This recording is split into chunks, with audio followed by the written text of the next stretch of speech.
Je dirais que ça serait bien Cocoon, l'entreprise italienne. Mais honnêtement, je n'ai pas franchement compris totalement le concept qu'ils voulaient développer. J'ai noté ça dans mes tablettes et je me suis dit que j'allais approfondir un peu le sujet parce que je n'ai pas franchement compris leur méthodologie de travail, leur vision en fait, du travail. Le concept en Italie,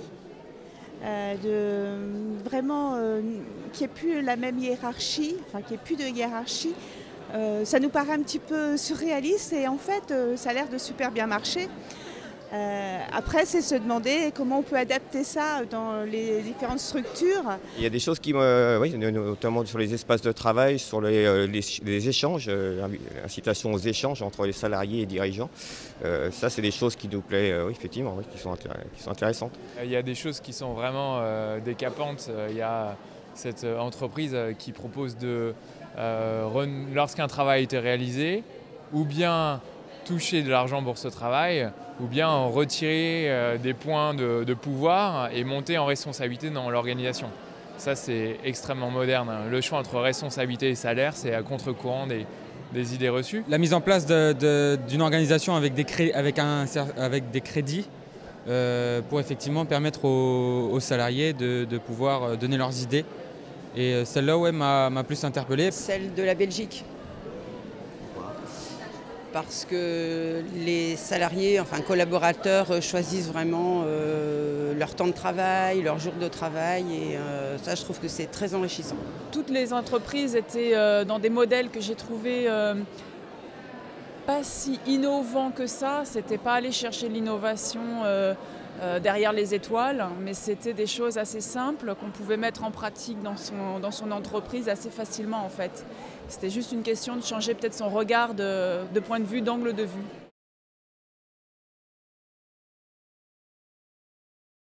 Le management participatif, ça a été présenté et j'ai trouvé que de plus en plus dans nos sociétés, on fait le contraire.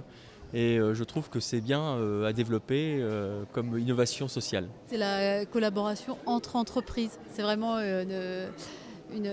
une pratique qui est vraiment très très saine, très riche pour les entreprises. Et quelle pratique j'aurais envie d'expérimenter le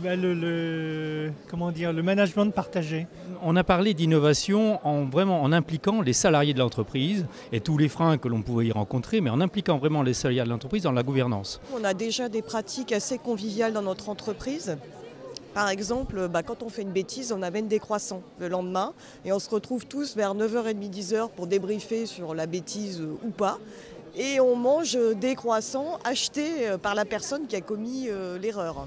Donc ça permet de dédramatiser l'erreur en question et puis de tous se retrouver pour essayer de trouver des idées innovantes justement pour avancer au mieux. Celle qui m'a vraiment intéressé ce matin, c'est celle qui consiste à associer les collaborateurs dans les décisions quant à leur travail et dans même l'innovation pour favoriser la qualité du travail.